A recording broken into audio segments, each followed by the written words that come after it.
नमस्कार प्यारे विद्यार्थियों, श्री राम क्लासेस संग्रह जोधपुर में आप सभी का हार्दिक स्वागत है। 2021 का 21-22 का जो नया बैच होगा उसके अंदर कक्षा 10वीं की जो सिलेबस होगा वो एनसीईआरटी का होगा। तो एनसीईआरटी के सिलेबस के अकॉर्डिंग ही हम 10वीं की कक्षा का अध्ययन कराएंगे। तो आप पिछले वीडियो अगर आपने नहीं देखा हो तो पहले पिछला वाला वीडियो देखें ताकि आगे वाला वीडियो का पार्ट जो भी है वो समझ में अच्छे से आए। तो कल हमने पहले क्वेश्चन के 2 क्वेश्चन किए थे, पहला और दूसरा।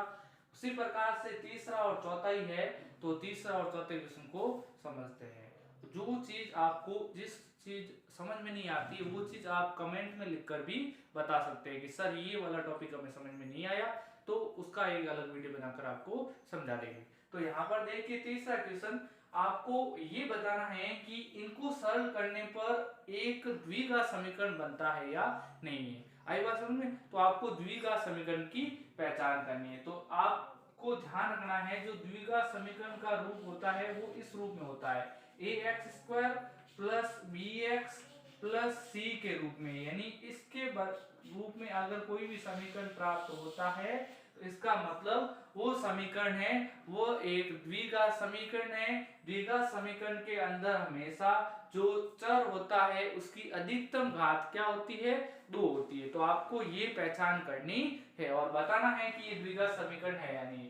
तो चलो चेक करते हैं। तो आपने कक्षा 8, 9 दोनों के अंदर आपने द्विपदों का गुणा करना सीखा होगा। द्विपदों का गुणा करना अगर आता है तो बड़े ही आसानी से इनको सॉल्व कर पाओगे। जैसे ये एक पद दे रखा है और ये एक पद दे रखा है, तो इन दोनों पदों को सॉल्व करने के लिए द्विपदों का गुणा करना पड़ेगा।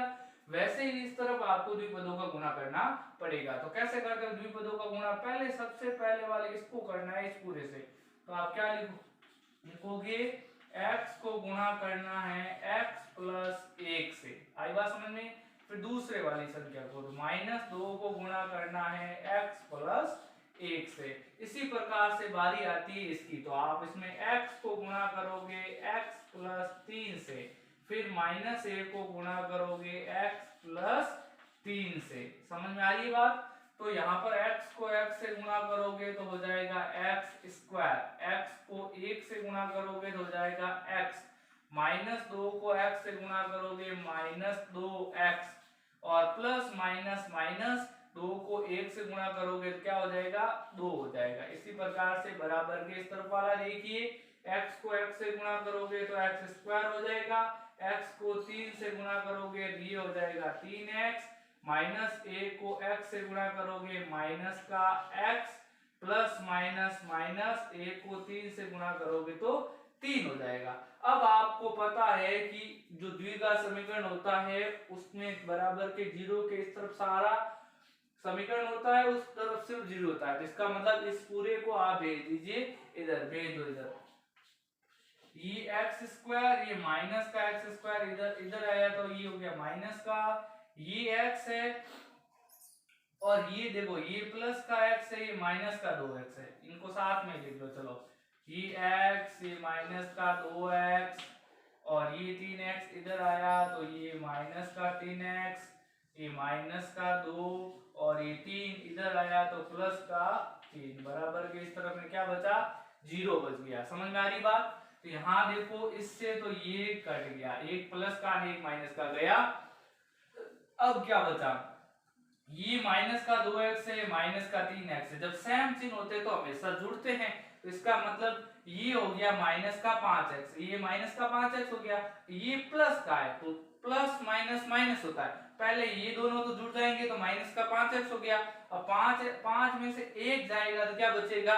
माइनस का 4। तो यहाँ बचेगा माइनस का 4x, और यहाँ प्लस माइनस माइनस मतलब घटेगा, घटेगा तो 3 में से 2 गया, पीछे बचा 1, यानी प्लस का 1 बराबर क्या आया? 0। तो आप यहाँ देखो जो द्विघात का जो समीकरण होता है वो ax² plus bx plus c बराबर 0 के रूप में होता है। तो जो चर की अधिकतम घात 2 होनी चाहिए उसके अंदर, इसके अंदर देखो चर x है और x की अधिकतम घात 1 ही है, तो ये द्विघात समीकरण नहीं बना। तो हम कहेंगे अतः निम्न समीकरण निम्न समीकरण द्विघात समीकरण नहीं है। आगे बात समझ में? इसी प्रकार से जैसे ही आपने ये तीसरा क्वेश्चन किया वैसे ही दूसरा करना है। तो सबसे पहले आपको द्विपदों का हल करना है। चलो करो, x को करो पूरे से गुणा तो 2x प्लस 1 से गुणा करना, फिर -3 को 2x प्लस 1 से गुणा करो, फिर आपको इसमें द्विपद है नहीं, सिंपल है, तो x को x से करोगे तो x स्क्वायर, x को 5 से करोगे तो 5x हो जाएगा। समझ में आ रही बात? अब यहाँ पर देखो अंदर x को 2x से किया तो x को x से करोगे तो x स्क्वायर और 2 का 2, x को 1 से गुणा करोगे तो आएगा x। अब -3 को 2 देखो प्लस, ये माइनस का माइनस और ये प्लस, तो प्लस माइनस गुणा किया तो माइनस आ गया, 3 दूनी 6 यानी 6x प्लस माइनस माइनस 3 एकम 3 बराबर में x स्क्वायर प्लस का 5x। अब पक्षांतर कर दो, इसको भेज दो इधर, ये 2x स्क्वायर प्लस का है, ये x स्क्वायर माइनस का हो जाएगा, जब इधर आएगा तो माइनस का। अब यहाँ पर कितना बचेगा देखो, ये प्लस का x माइनस का 6x और ये 5x जब इधर आएगा तो हो जाएगा माइनस का, और ये माइनस का 3 बराबर हो जाएगा 0। 2x स्क्वायर में से एक x स्क्वायर गया तो बचा x स्क्वायर, और देखो ये माइनस का ये भी माइनस का, तो ये दोनों जुड़ जाएंगे, 6 और 5 11, 11 में से एक घट जाएगा क्योंकि जब अलग अलग चिन्ह होंगे तो ये बच जाएगा माइनस का 10x माइनस का 3 बराबर 0। तो यहाँ पर आप देखो द्विघात समीकरण का रूप बन रहा है। देखो अधिकतम घात 2 है तो हम कह सकते हैं निम्न समीकरण द्विघात समीकरण है। तो छठा क्वेश्चन है x square plus 3x plus 1 बराबर होता है x माइनस 2 के होल स्क्वायर के बराबर। तो यहाँ पर एक सरसमीका लग रही है, वो सरसमीका आपको पता होनी चाहिए। आप जानते हैं x माइनस वाई का होल स्क्वायर क्या होता है, X square minus 2xy plus Y square के बराबर होता है। तो ये होती है सरसमीका। तो यहाँ पर तो लगेगी सरसमीका, तो आपको सरसमीका का यूज करना पड़ेगा, और ये तो पहले से सॉल्व है तो इसको आप ऐसे ही लिख दोगे। तो x square plus 3x plus का 1 बराबर, यहाँ x माइनस 2 का होल स्क्वायर है यानी x माइनस वाई के होल स्क्वायर वाली सरसमीका। तो क्या सॉल्व करोगे, x का स्क्वायर, तो ये आ गया x का स्क्वायर माइनस माइनस 2 सरसमीका का, x तो x ही है और y का मान है 2 तो इंटू 2 और प्लस का y स्क्वायर यानी 2 का स्क्वायर। तो ये हो जाएगा आपके x स्क्वायर का x स्क्वायर, 3x का 3x प्लस 1 का प्लस x, ये रहा x स्क्वायर, ये 2 दूनी 4, तो ये हो जाएगा माइनस का 4x और 2 दूनी 4, ये हो जाएगा प्लस का 4। अब आपको इन सबको भेज देना बराबर के इस तरफ में। ये एक्स स्क्वायर, ये एक्स स्क्वायर इधर आया तो माइनस का, ये 3x यहाँ प्लस का है 3x और ये माइनस का 4x इस तरफ में आया तो प्लस का 4x, ये प्लस का 1 और ये 4 जब इस तरफ आया तो माइनस का 4 हो गया, और बराबर में इस तरफ क्या बचा 0।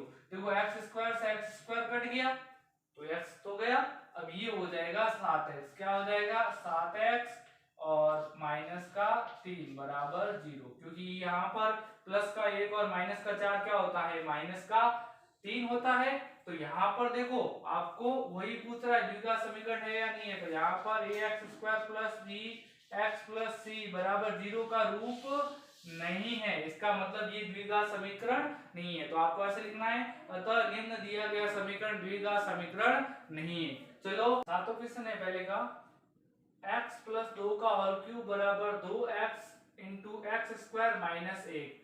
तो इसके अंदर यहाँ पर देखो x प्लस वाई का होल क्यूब की सरसमीका यूज हो रही है। कक्षा 9 के अंदर प्रश्नावली 2 के अंदर ये आपने सरसमीका पढ़ी है। तो ये सरसमीका क्या होती है, x प्लस वाई का होल क्यूब बराबर X cube plus 3x square Y plus 3x Y square plus Y का क्यूब, ये सरसमीका होती है। तो इस स्टेप को सॉल्व करने के लिए आपको इस सरसमीका का यूज करना पड़ेगा। तो चलो इसमें सरसमीका का यूज करते हैं। तो यहाँ पर आप सरसमीका का यूज करो, यहाँ x का क्यूब, तो x का मान x ही है, x का क्यूब प्लस 3 ये सरसमीका का x का मान x इंटू एक्स स्क्वायर, तो यहाँ हो जाएगा एक्स स्क्वायर, और ये y का मान है यहाँ पर 2, तो ये हो जाएगा 2 प्लस 3 x का मान x और y का स्क्वायर मतलब 2 का स्क्वायर प्लस y का क्यूब यानी 2 का क्यूब, और ये बराबर का बराबर, यहाँ इसको गुणा करो तो 2x को गुणा करना पड़ेगा सबसे पहले x स्क्वायर से,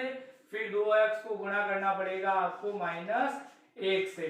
समझ में आ रही है बात? अब ये इनकी कैलकुलेशन करो, x स्क्वायर का तो हो जाएगा x क्यूब का x क्यूब प्लस का प्लस 3 दूनी 6, तो ये हो जाएगा 6x स्क्वायर, ये प्लस ये देखो 3x 2 का स्क्वायर होता है 4, 2 दूनी 4, तो 4 3 12, ये हो जाएगा 12x, यहाँ 2 का क्यूब यानी क्यूब का मतलब 3 बार गुणा करना 2 को, 2 दूनी 4, 4 दूनी 8, यानी 2 का क्यूब क्या होता है 8 होता है। बराबर के इस तरफ वालों को सॉल्व करो, 2x इंटू एक्स स्क्वायर, इसकी घात 1 इसकी घात 1, तो ये हो जाएगा 2x की घात 3 प्लस माइनस गुणा करोगे तो माइनस, 2 को 1 से किया तो 2x। अब इन सबको बराबर के इस तरफ में भेज दो, x cube plus 6x square plus 12x plus का 8, ये प्लस का इस तरफ आया तो माइनस का 2x क्यूब, माइनस का इस तरफ आया तो प्लस का 2x बराबर 0 हो गया।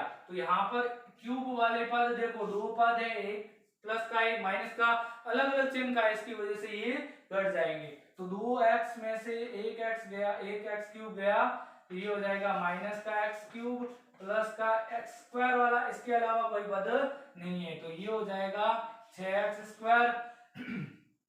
फिर x वाले पद देखो 12x और 2x दोनों ही प्लस के, इसका मतलब दोनों जुड़ जाएंगे, यानी 14x प्लस का 8 बराबर 0। यहाँ पर देखो अब कोई कैलकुलेशन नहीं हो रही है, तो द्विघात समीकरण का जो रूप होता है वो X square plus B X plus C बराबर 0 का रूप में होना चाहिए। यहाँ पर तो इसके रूप में नहीं है, क्योंकि जो चर है उसकी अधिकतम घात यहाँ 2 नहीं है 3 है, तो ये द्विघात समीकरण तो हुआ नहीं, त्रिघात बन गया, हमें तो द्विघात ही बताना है, तो हमें लिखना है निम्न दिया गया समीकरण द्विघात समीकरण नहीं।